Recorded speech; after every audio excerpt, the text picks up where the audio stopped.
You know, every single cell in your body has this incredible blueprint inside it, right? Your DNA. It's the instruction manual for, well, for you.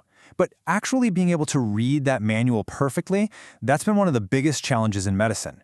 Today, we're going to dive into how AI is finally teaching us to read our own code with a kind of accuracy we've never seen before, and how it's literally changing lives. So let's really think about this. Imagine your genome is the book of life, a book with 3 billion letters. Now, a single typo in that book, what scientists call a genetic variant, that can be the difference between being perfectly healthy and having a devastating disease. So the real problem in genomics has always been this. How in the world do you find that one critical typo? And, just as important, how do you find it fast enough to actually save a life? All right, so if we're going to find these typos, first things first, you need a reliable way to actually read the book, right? Well, that whole process has a name. It's called variant calling. Basically, we sequence a person's DNA, which chops it up into millions of tiny fragments. Then, we compare all those fragments to a standard reference genome to see what's different. And those differences, those are the variants. Finding them is absolutely crucial for everything, from diagnosing a rare genetic disease in a newborn to discovering the targets for brand new, life-saving drugs. Yeah, but here's the thing. It's just not that simple. The sequencing machines themselves aren't perfect, and trying to align millions of those little DNA fragments in exactly the right place, it's incredibly hard. All of this introduces a ton of electronic and chemical noise. So what you end up with is this huge, messy signal versus noise problem. Is that little blip you're seeing a real disease-causing variant, or is it just a random glitch from the machine? Getting that call wrong can have massive consequences. You see, the old-school statistical methods were pretty good, but they just kept hitting a wall with all this noise. So a team at Google came up with this really radical new idea. They asked, what if we stopped treating this like a statistics problem and started treating it like an image recognition problem? And that's how we got a tool called DeepVariant. And the core idea here was just genius. Instead of feeding a model a bunch of raw numbers, they figured out how to turn the aligned DNA data at any given spot into an image. They call it a pile-up image. It's a picture that visually represents all the evidence. This meant they could use the same kind of powerful deep learning models that are great at, say, identifying cats in photos to learn how to spot genetic variants. Okay, so take a look at this. It's actually pretty wild how it works. Think of it this way. Each row you see is one of those little DNA fragments we sequenced. The columns, that's all the different data about them, like the DNA letters themselves, how confident the machine was about that letter, how well it lined up with the reference, all of it. The AI learns to look at this whole picture all at once, just like a trained human expert would, to make a final call. And this is a perfect example of what the AI is actually seeing.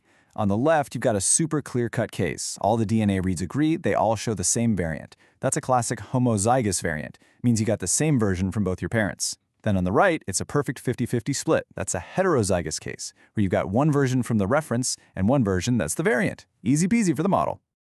Okay, but what about all that noise we were talking about? Check this out. At first glance, a few of these reads look like they're showing a variant. But then, the AI looks at the other data channels, and it sees their quality scores are just awful. So it looks at the whole picture and correctly learns, nope, ignore those. That's a technical error, a glitch in the machine, not a real variant. So, what's the bottom line here? The bottom line is, this crazy idea worked. And it didn't just work. It worked incredibly well. DeepVariant just blew past the accuracy of all the older methods. And it wasn't just more accurate. Its confidence scores were way better calibrated. That means when DeepVariant says it's 99% sure something is real, it's actually truly 99% likely to be real. This was a huge, huge leap forward for the field. What's so cool is that this new AI approach wasn't just about solving an old problem. Nope. Its real power, its flexibility, was about to unlock a whole new generation of DNA sequencing tech. So for a long time, the gold standard was something called short-read sequencing. It gives you really accurate but teeny tiny snippets of DNA. But then this new technology, long-read sequencing, came along, and it offered huge advantages. We're talking reads that are thousands of letters long. So they can easily cross these really difficult, repetitive parts of our genome, where short reads just get completely lost. But there was a catch. The early versions had a different and often higher error rate, especially for little insertions or deletions. And this chart right here shows you exactly why that's such a big deal. In the easy parts of the genome, sure, both technologies do great. But in those really tough, repetitive neighborhoods, places like segmental duplications, the accuracy of short-read methods just plummets. But the long reads, because they can see the whole context, they stay incredibly accurate. They were the key to finally seeing the full picture. And this is where the AI approach is just a total game changer. Instead of having to build a completely new statistical model from the ground up to handle long reads, the researchers could just retrain DeepVariant. They just fed it a bunch of examples from new long-read sequencers, like those from PacBio, and the model simply learned the new error patterns. It just adapted. This proved that deep learning could give you all the incredible strengths of long-read sequencing without any of the downsides. So, okay, that's the tech. But what does this powerful combo of long reads and a super flexible AI get you in the real world? It gets you this: less than 8 hours. And this is the system that pulled it off. A team of researchers at Stanford and UC Santa Cruz built this amazing pipeline. They used long-read Oxford nanopore sequencers and a specialized workflow that included DeepVariant, and they were able to go from a patient's blood sample to a final genetic diagnosis in under 8 hours. That's a world record. And in a critical care unit, that's not just a number. That can be the difference between life and death. Okay, so we're getting incredibly good at reading one person's genome, right? Fast, accurate. But all that progress shined a massive spotlight on a much, much bigger problem. Whose genome are we actually comparing it to?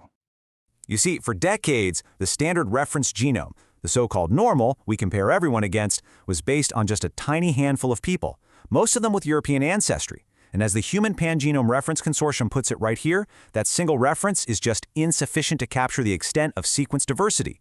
This creates a huge problem of equity, where our best medical tools literally work better for some people than for others. The solution to this huge problem? It's called the pangenome. Instead of one flat, linear book, think of the pangenome as this incredible, dynamic map that includes the genetic diversity from hundreds of people from all over the world. It is a much more complete and much more equitable book of life that actually starts to look like all of us. And this is where it all comes together. This is where those threads we've been following, the long reads, the smarter AI, and this better, more equitable reference, they all weave together into this amazing, powerful cycle of innovation. Here's how it works. Step 1, you get these ultra-accurate long reads, like from PacBio's Hi-Fi technology. They're like the premium building blocks. Step 2, another AI tool, Deep Consensus, comes in and polishes those reads, making them even more accurate. Think of it as creating even better building materials. Step 3, that super high-quality data lets projects like the Human Pangenome Consortium build their amazing diverse reference maps. And finally, Step 4, by combining DeepVariant with this new, richer pangenome reference, you get more accurate and more equitable diagnoses for absolutely everyone. Each innovation just fuels the next one. I mean, think about it. We've gone from squinting at our genetic code, struggling to find a single typo, to now being able to read this vast, diverse library that represents all of humanity, with AI as our guide. It just leaves you with this one massive question. Now that we have a more complete map of who we are and the AI to read it, what are we going to discover next? What diseases are we finally going to be able to diagnose, treat, or maybe even cure?